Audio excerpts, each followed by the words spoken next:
most of us try to fit into situations and with people who are very different to us. It's a normal reaction. I've been brought up to do that because I was sent to, I think it's because I was sent to 6 different schools, all entirely different, and I ended up in 4 different art colleges, and they were very different as well. And so I will do things chameleon-like and change my views and my accent and so on and so forth. And for example, when I was in the East Midlands, I could talk in the way that they do there. Hey up, Chavy, what are you doing then? Come over here, will you? And then today I can walk into my club and say things like, hello Charles, you're looking rather chipper. What's your poison?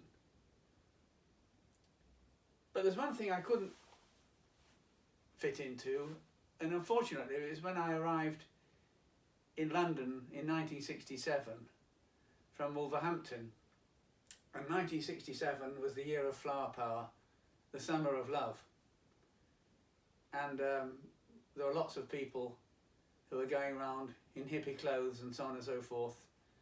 And one guy said to me, he said, hey man, why don't you turn on, tune in and drop out? I said, drop out?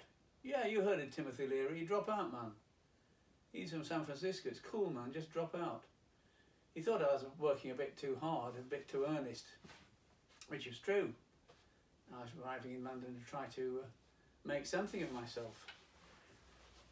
So I said to him, well, I can't drop out. Why not, man? Because I haven't dropped in yet.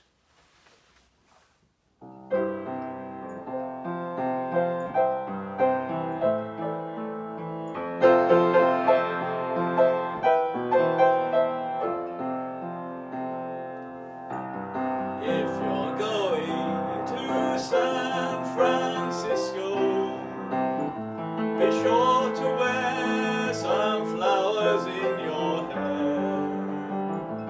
If you're going to San Francisco, you're gonna meet some gentle people there.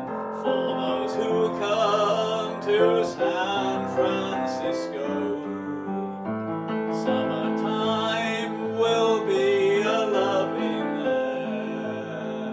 In the streets of San Francisco, gentle people with flowers in their hair. All across the nation, such a strange vibration, all people in motion. There's a whole generation with a new explanation. People in motion, people in motion.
Years ago, I was reading a book about the British Empire and how ordinary people, well not all that ordinary, people who ran it, administrators and that, lived in the 20s and 30s.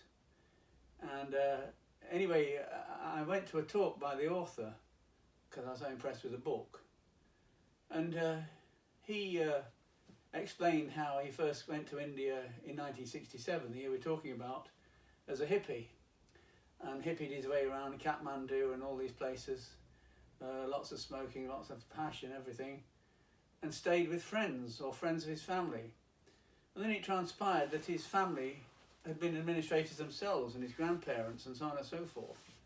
And this was often the case with the hippies. They were, they weren't all trust fund kids, but there was a lot of that in London.